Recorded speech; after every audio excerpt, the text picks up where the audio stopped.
Prajurit Rusia baru-baru ini mengklaim sukses membebaskan Uspenovka dari tentara Ukraina. Bahkan mereka memamerkan rekaman momen mengibarkan bendera negara Rusia.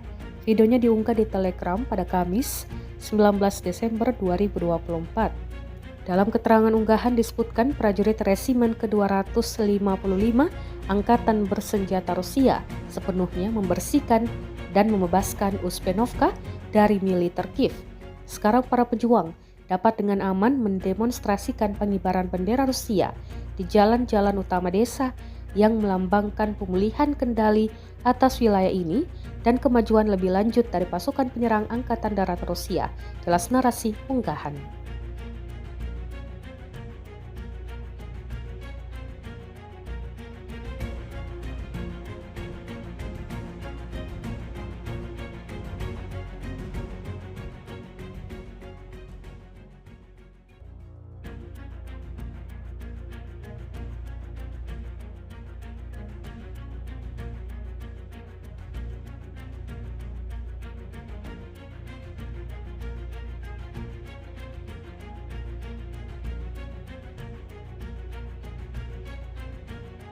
Download Tribun X sekarang, menghadirkan lokal menjadi Indonesia.